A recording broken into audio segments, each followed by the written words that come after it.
transferred to Ridgeway High in the small town of Clearfield, nestled in the outskirts of Pennsylvania, the rumors of Locker 319 had already reached her ears. The students whispered about it during lunch in hushed tones, as if speaking too loudly would awaken something sinister.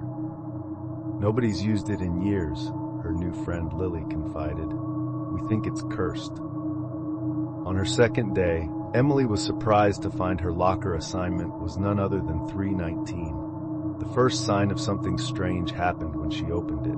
A faint, cool breeze brushed against her face. She glanced around the hallway. The air was still, no windows open. Inside the locker, a folded piece of paper sat atop the shelf. It was blank. Just blank. Brushing it off as a prank, Emily settled into her new routine. But the whispers began that very night. She woke at 2:47 a.m., her heart pounding. Faint whispers echoed in her room, so low she couldn't make out the words. They sounded like a crowd. It wasn't until the third night, when she heard her name, that she realized the whispers weren't random. "Emily, Emily." She swung her bedside lamp around. Empty. Her room was empty. At school, the locker refused to stay closed. She would lock it, yank on it to check, only to find it ajar minutes later. One morning, she found a message scrawled on the inside of the door in red ink. "Help me." Emily couldn't ignore it anymore. She told Lily, who looked pale but admitted to hearing stories from her older brother. Years ago, a student named Sarah had been locked inside 319 overnight as a cruel prank. When janitors found her the next morning, she was barely alive. Sarah moved away shortly after, and rumors of her death followed. That night, Emily dreamed of a girl's face, pale with hollow eyes, trapped behind steel bars. The whispers grew louder. By now, they weren't just at night. They followed her through hallways, lingered in the corners of classrooms. Emily decided to confront the locker once and for all. Armed with a flashlight and bolt cutters, she returned to school after hours. The halls were unnervingly silent. She felt the cold emanating from 319 before she even reached it. She opened it, half expecting to see Sarah's ghost. But inside was something far worse, an old, rotting journal. Its pages were filled with frantic handwriting detailing Sarah's terror. The last entry read, "They won't let me leave. They want someone else." Suddenly, the whispers erupted into screams. Emily's flashlight flickered. She turned, and standing at the end of the hallway was a shadowy figure. It began to move toward her slowly, deliberately. The last thing she remembered before blacking out was the sound of her name, screamed in unison by dozens of voices. She woke up the next morning in her bed, drenched in sweat. But something was wrong. When she looked in the mirror, there were deep scratches on her arms, and inside her backpack, tucked between her books, was the rotting journal. The whispers had followed her home.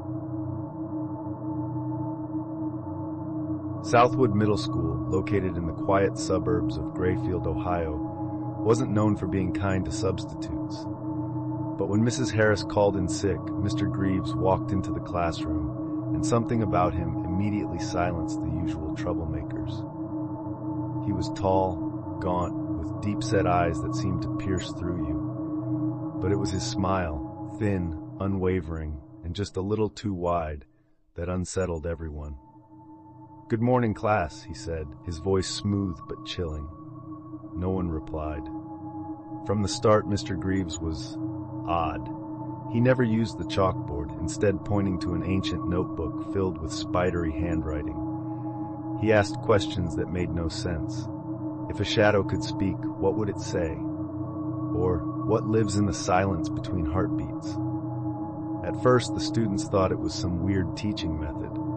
But when Jenna, the class clown, giggled during one of his questions, Mr. Greaves' smile widened impossibly. His voice dropped to a whisper. "Would you like to find out?" Jenna didn't show up to school the next day. Her friend said she wasn't answering texts or calls. The day after, Tommy, who sat in the back, disappeared as well. By the end of the week, 5 students were missing. The remaining students grew increasingly uneasy. Mr. Greaves seemed amused. He'd stand by the windows, watching the playground with that unsettling smile.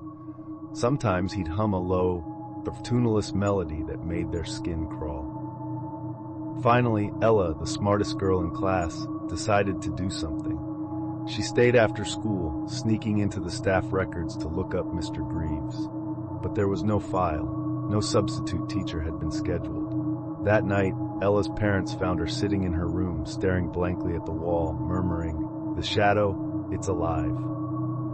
The next morning, the classroom was empty. Every student was gone. The school's principal found Mr. Greaves standing at the chalkboard, drawing a strange, intricate symbol. "Where are the children?" she demanded. He turned, his smile impossibly wide now. "They answered the call," he said simply, and then he vanished into thin air. The classroom has remained locked ever since. But some nights passing by, janitors swear they hear a low humming and the faint laughter of children. Maplewood High, located in the heart of Briar Hollow, Michigan, was undergoing renovations, and for the first time in decades, the sealed-off basement was being reopened. Nobody knew why it had been closed, but rumors circulated. Stories of disappearances, of strange noises, of accidents. Alex, a junior with a penchant for ghost stories, couldn't resist. When he overheard a janitor talking about the reopening, he convinced his friends, Mia and Jordan, to sneak in after school. The basement was a maze of old classrooms and storage spaces, thick with dust and cobwebs. But there was something else.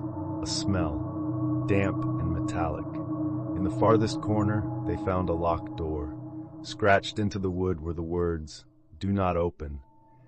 Naturally, Alex insisted they open it. Behind the door was a staircase spiraling down into darkness. The air grew colder with each step.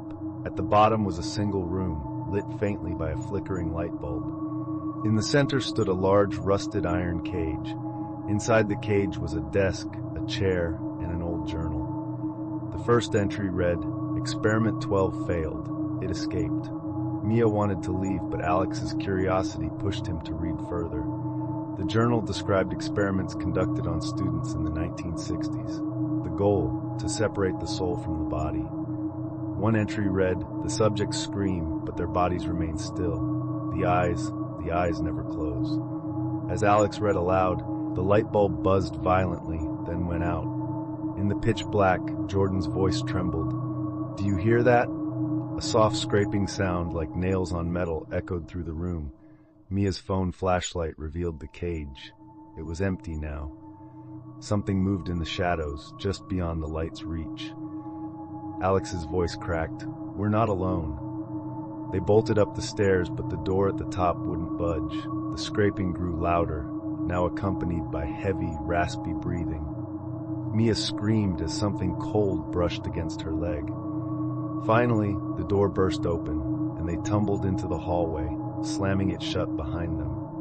But when they turned, the basement door was gone. In its place was a solid brick wall. Nobody believed their story, but the scratches on their arms and the terror in their eyes told another tale.